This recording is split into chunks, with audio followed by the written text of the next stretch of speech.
is up, you guys, and welcome to the Chosen League podcast, where fire sports content is the name of the game.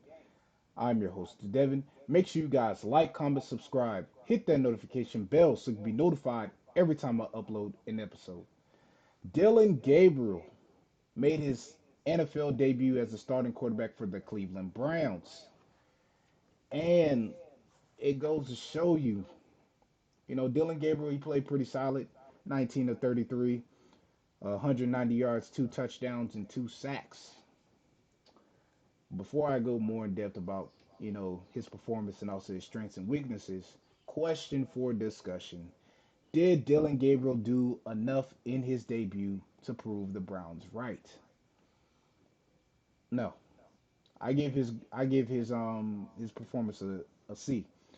And here's why. So you gotta understand the thing about Dillon Gabriel is short pass plays. That's what he's known for. Dual threat quarterback. That's what his strength is. His strengths are short pass plays and being a dual threat quarterback. What we seen in the game was what was shown is Kevin Stefanski, head coach, and their offensive coordinator Tommy Rees working to Dillon Gabriel's strengths. Let me get these pass plays out here, whether it's a slant, whether it's an out route, a fade. Let me get it out. Let me get the ball out your hands quick so you can get some yards. Um, you know, he got the ball with Ford, got the ball with Quinton Judkins. Really, what helped this team is, their run game and also the defense. The defense did their part, but the weakness here with Dillon Gabriel is he couldn't close out the game. He started off great in the beginning, getting the two touchdowns early, getting them moving the needle, getting the ball down the field, showing the poise, showing what he can do. He made a great decision at the goal line where he faked the whole Vikings defense where they shifted all the way to the other side, and the fullback number 44 is out there open for a short pass, a fade, and he gets it to gets it to the 44 for a touchdown, gets his first touchdown. So Quinton Judkins, he did his thing, had a big run in the game. Dillon Gabriel doing a bit, but also he need to be more comfortable in the pocket. Um, he did have one big play where he showed his skill set of being a dual threat quarterback, escaping the pocket, run the ball himself, and getting some yards. He also defense read his passes, pass deflection from the Vikings defense. Also, he had to throw the ball out of bounds a couple of times, and he also overthrown his receivers. Once in the first quarter, one at the goal line in the third quarter, and also he overthrown his receiver in the fourth quarter. And you gotta understand Tommy Rees, who's been with the Browns for 2 years, and his experience. He's also had experience with Notre Dame, being the offensive coordinator and the quarterback coach.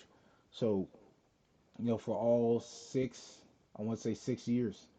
So when you're looking at this whole thing with Dillon Gabriel's situation, the quarterback situation, I want to say it's like we waited all this time just to get this.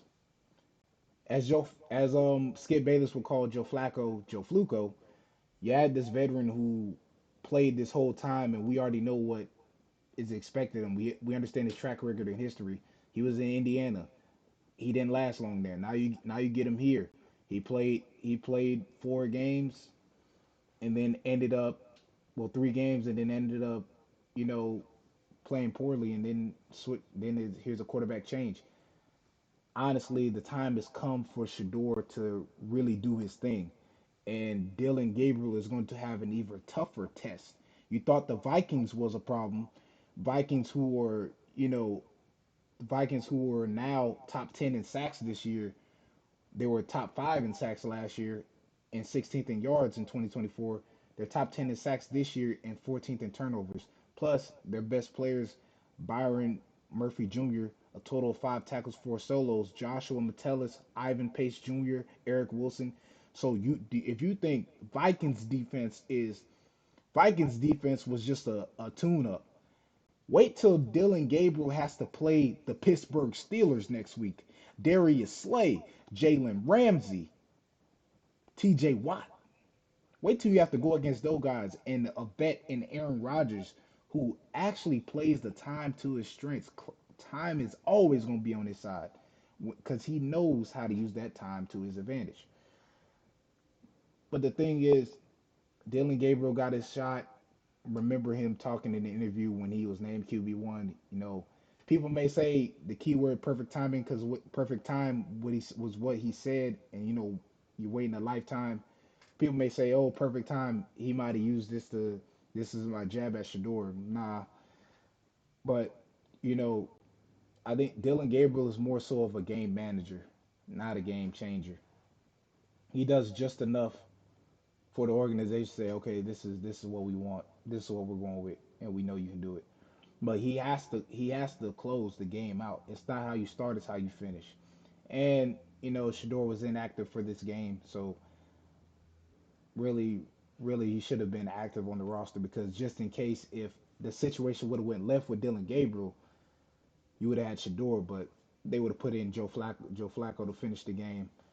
But in all honesty, Dillon Gabriel, he played solid, but next week when you play the Pittsburgh Steelers is the real test. And also, Shador will have to have a week to practice and have his own plan. The Browns will go over their plan for Shador that fits his strengths and what he can do. So Shador time coming, and we ain't got much longer to wait. That is all for today's episode. Once again, like, comment, subscribe, hit that notification bell so you can be notified every time I upload an episode. I'm Devin, and I'm signing off. Thanks for watching. Subscribe here to get the latest from the show.